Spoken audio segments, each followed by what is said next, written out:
Good morning, everybody. It's so good to see you.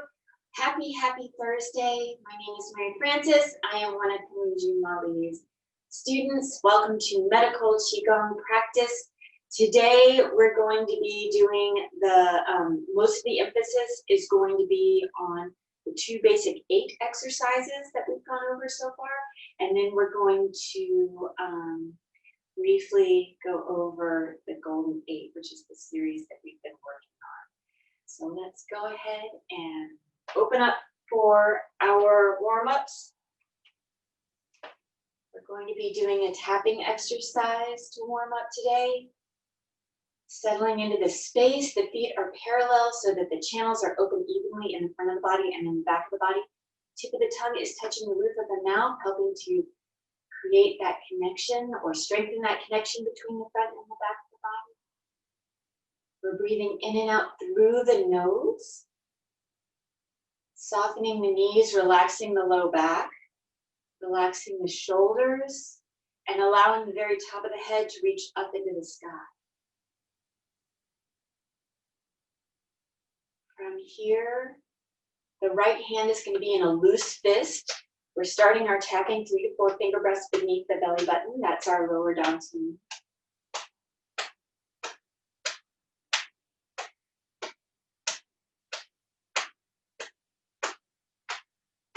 We're traveling up the midline,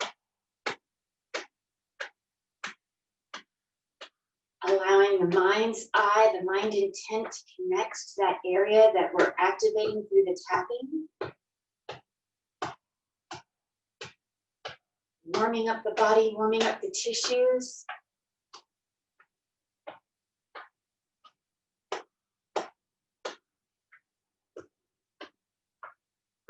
Getting that chi and blood to flow.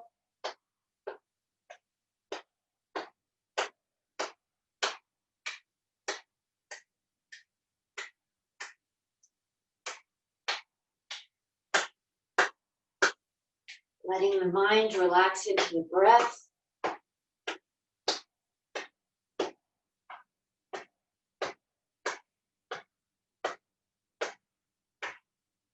Wiping out anything you don't need or want, letting it go back into the earth.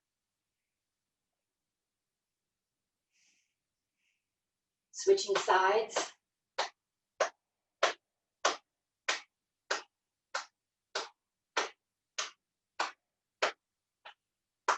As thoughts pop up, percolate up, just allowing them to go on their merry way. Letting your mind know, letting your brain know that we can work on these issues or thoughts, play with the thoughts later. Right now, we're just allowing our minds a chance to rest.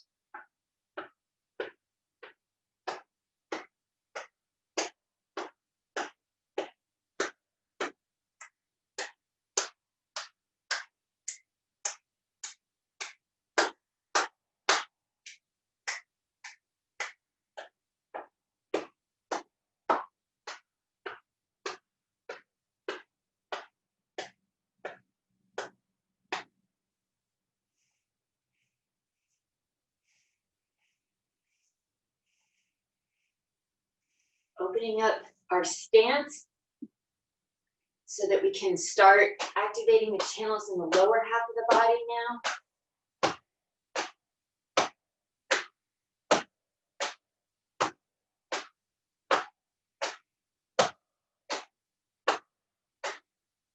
Transitioning, working our way from the hips down the inner aspects of the legs towards just above the ankle.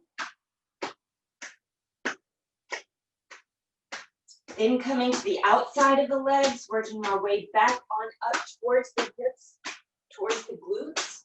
Once you get there, sliding that left foot closer to the right, maintaining that hip width, shoulder width distance. Maybe adding in a little more pressure into the glutes. And then backing off on the pressure as you come up to the low back, just underneath the rib cage. Warming up the low back. Saying good morning to the kidneys.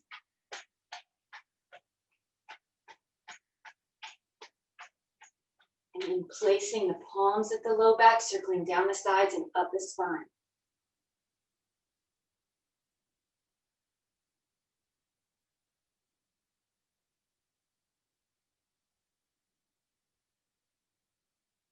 Resting the palms at the low back, closing the eyes. And as we inhale, we're guiding the breath and the chi through the nose, down into the torso, meeting with the palms.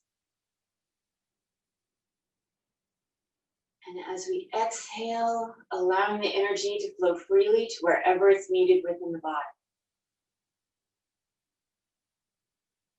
Inhaling, guiding the breath in the chi to the kidneys and the low back. Exhaling, allowing the energy to flow to wherever it's needed.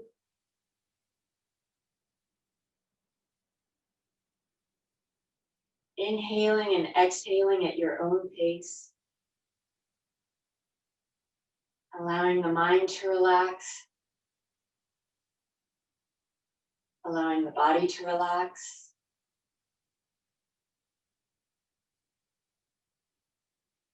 And allowing the chi to flow freely.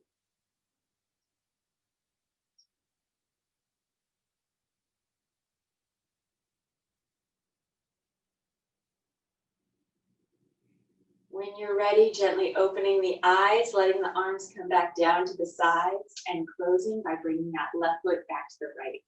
We're going to work on our heart, small intestine exercise first from the basic 8. Opening.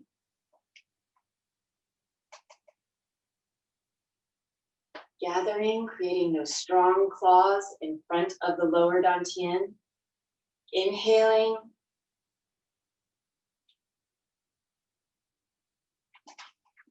Exhaling.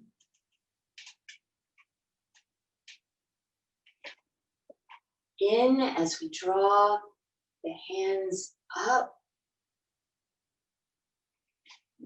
Exhaling as we circle out and down.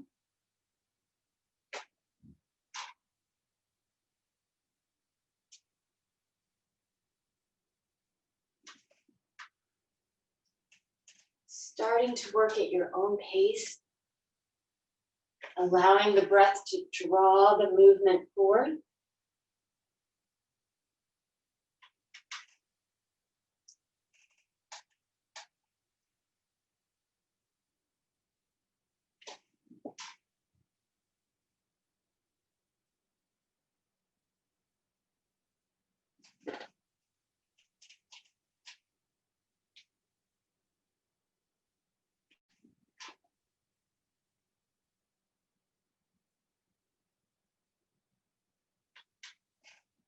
Harmonizing the movement and the breath so that they're working with each other.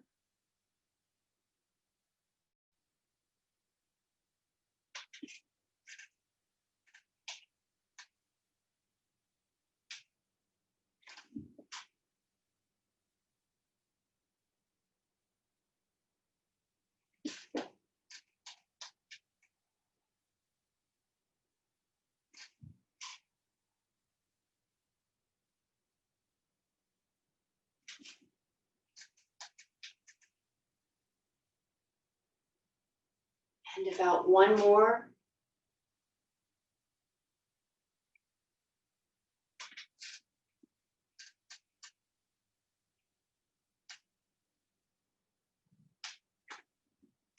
Releasing the claws, releasing the hands, and closing.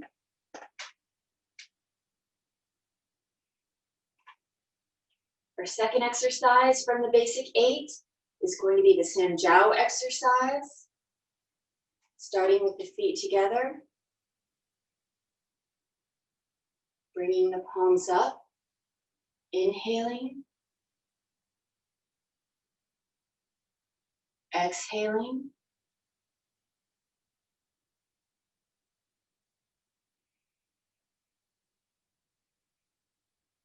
Inhaling as we extend. Exhaling as we come back.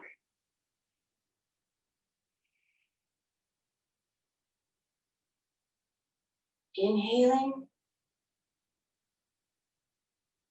and exhaling. Moving now at your own pace.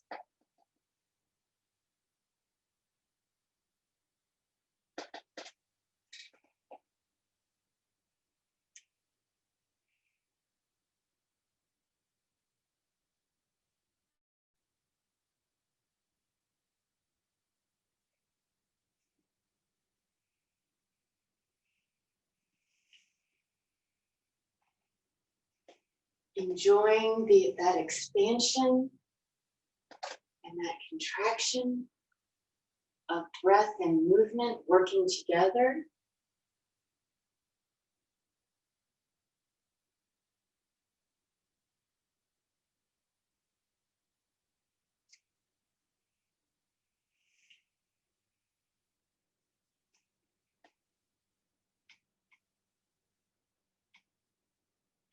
As you allow the mind to sink further into the exercise,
and about one more on each side.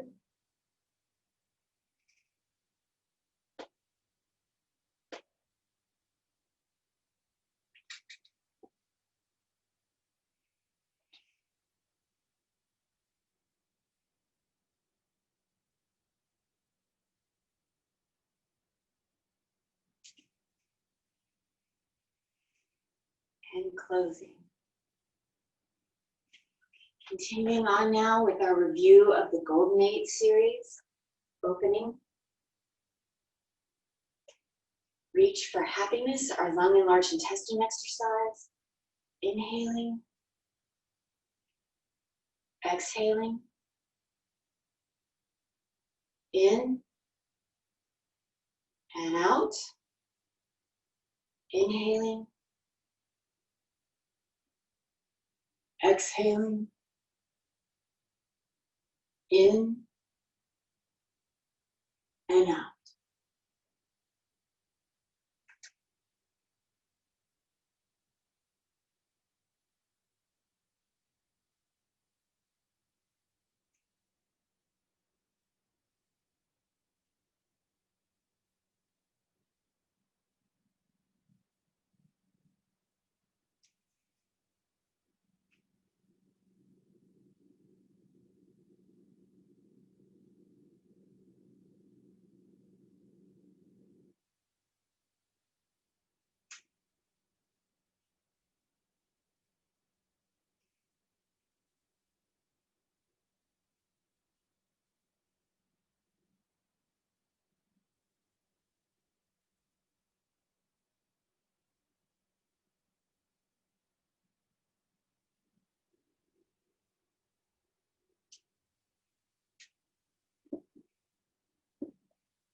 Getting ready to close. Closing.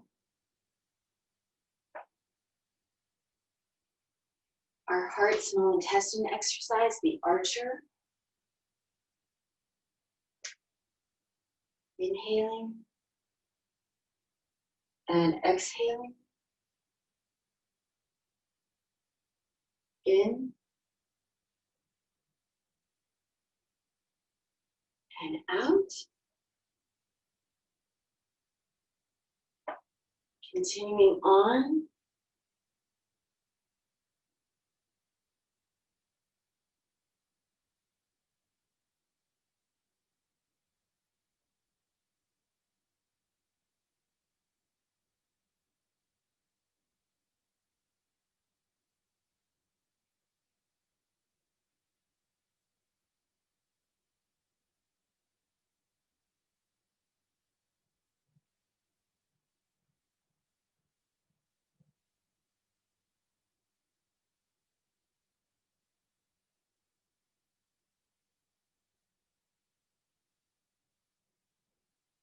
Getting ready to close.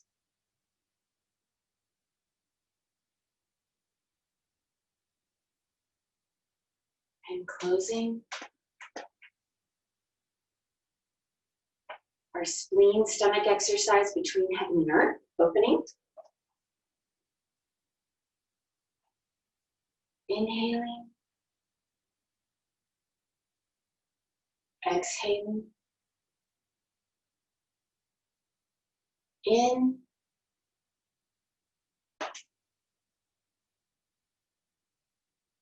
And out. Inhaling. And exhaling. Continuing on. Trying to relax into the movement.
And getting ready to close.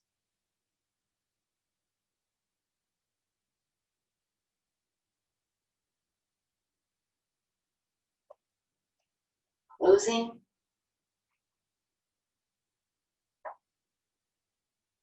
Our stand jiao exercise. Turn and look back. Inhaling and exhaling. In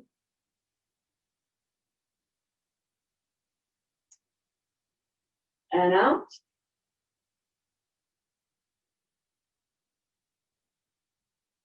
Inhaling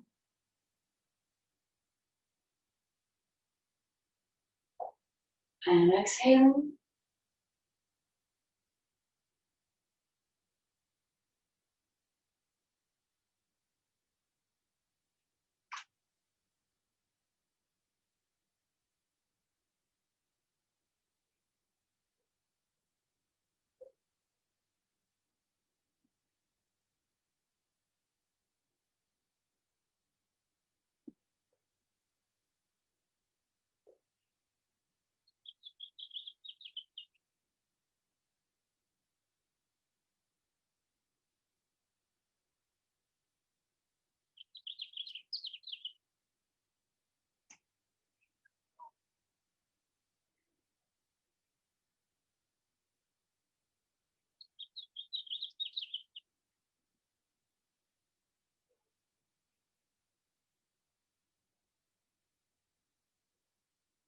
Getting ready to close.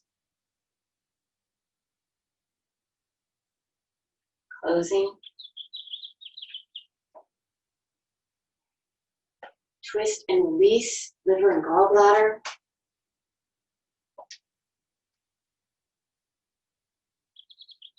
Inhaling.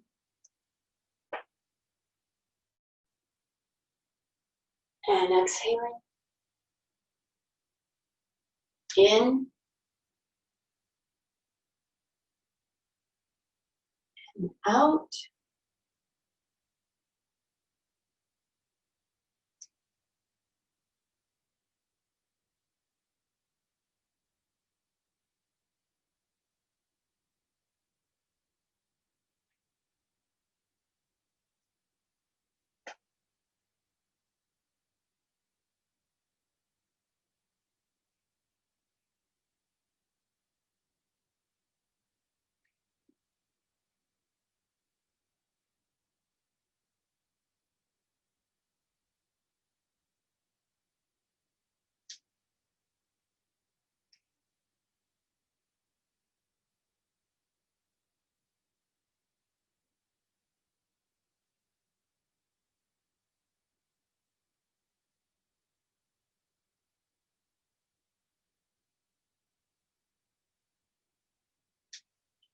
Getting ready to close.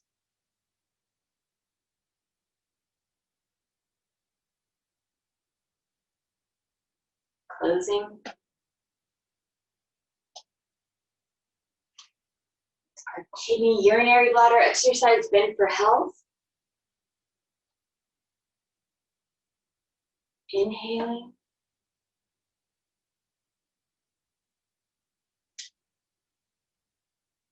Exhaling.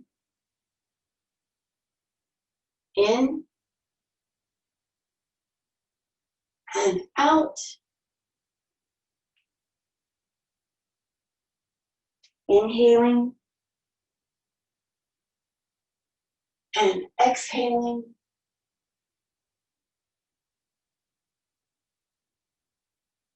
In, out, and inhaling back to the start.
Getting ready to close.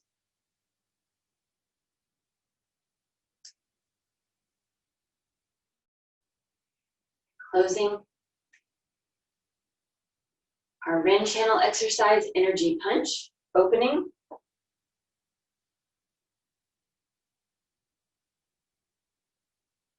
Inhaling, exhaling, in and out.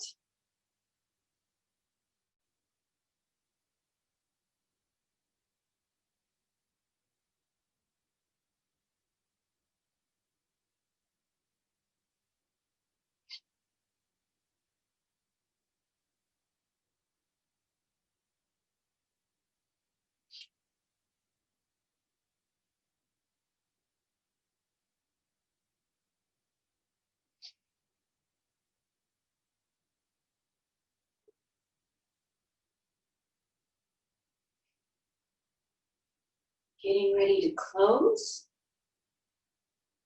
Closing. Our energy jump for the dew channel, opening.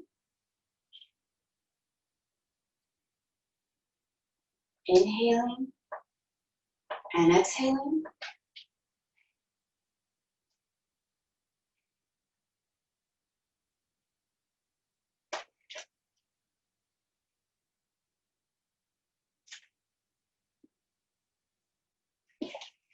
And transitioning to part two. Inhaling and exhaling.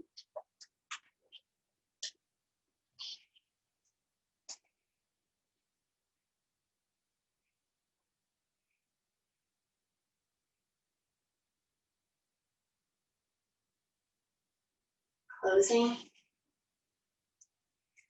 Bringing the palms together, bringing the feet together to retain the energy, palms together to help transfer a little of that energy to the palms so that we can bring it to the face. Our magic number's 9. Washing the face.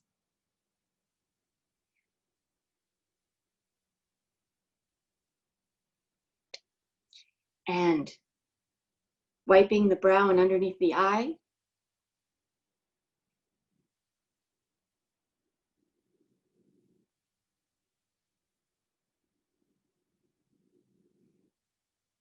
Up and down the nose.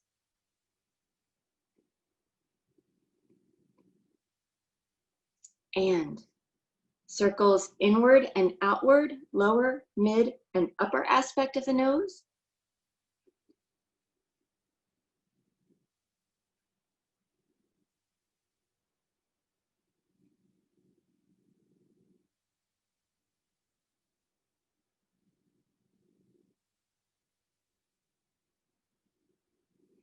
Imagining just underneath the pupil at the cheekbone, there's a little divot, inward and outward.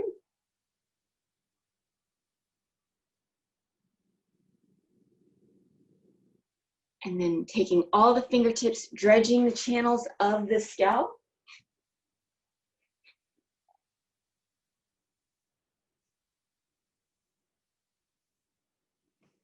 Beating the drum.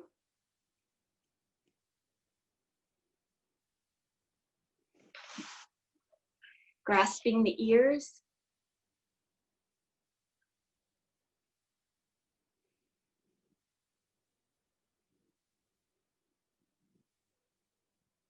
Popping the cork.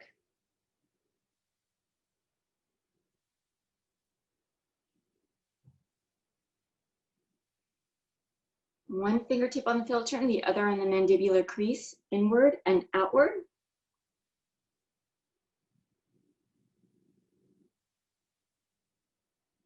Massaging the jaw.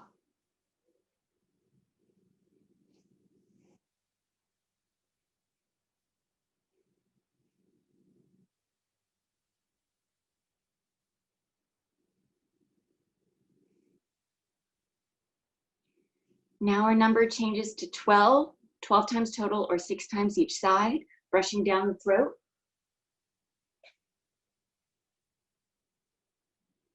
Continuing on down the breastbone, still 12 times total or 6 times each side.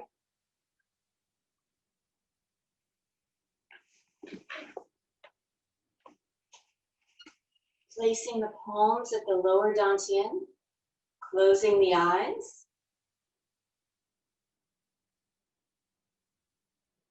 And as we inhale through the nose, we're using the mind's eye to gather all the chi that we've been working on cultivating over the past half hour into the lower dantian. And as we exhale, we're allowing this chi to settle and store so that it may be used throughout the rest of the day.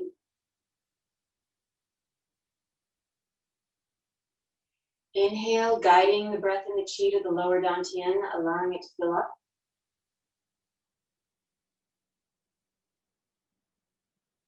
Exhaling, allowing that chi to settle and store.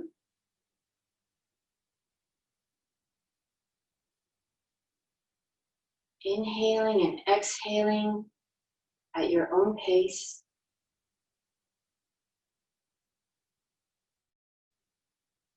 Allowing the mind to relax.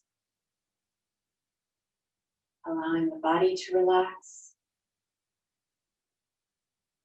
And allowing the chi to settle and store.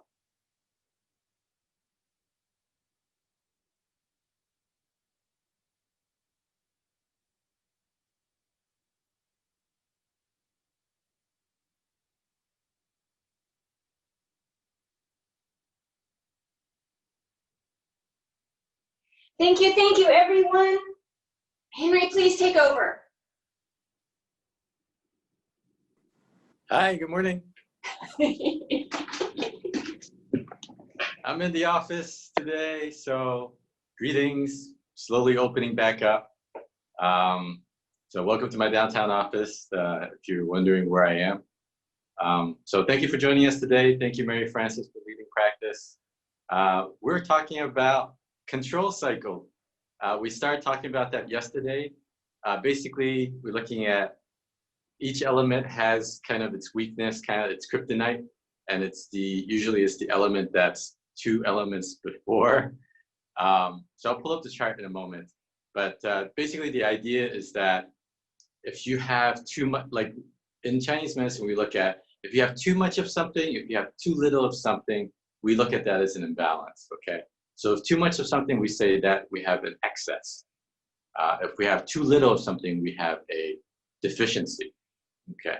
So, and where that balance lies, of course, is depending on the situation, depending on the person. So one person's balance may be another person's deficiency or excess. Okay, so we can't really translate that to every single person. We can't quantify and say, okay, this is exactly how much wood energy you need. It depends, right? So we have to look at basically how do we apply this in real life. Like wood, we say it's about focus, it's about, getting things done, it's about moving forward in life. And some people have that too much in excess, like a type A personality, really over competitive, over aggressive. And sometimes you need that, right? If you're really in that competitive sport, you really need that. But, maybe if you're hanging out with your friends or if you're just with your family, you probably don't need to be overly competitive with them.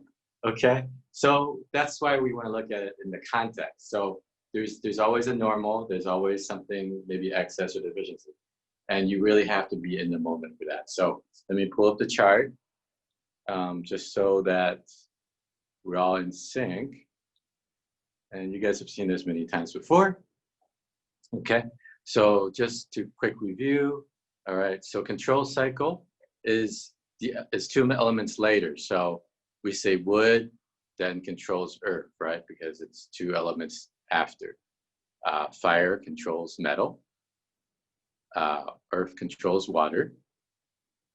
Water controls fire. That makes sense, right?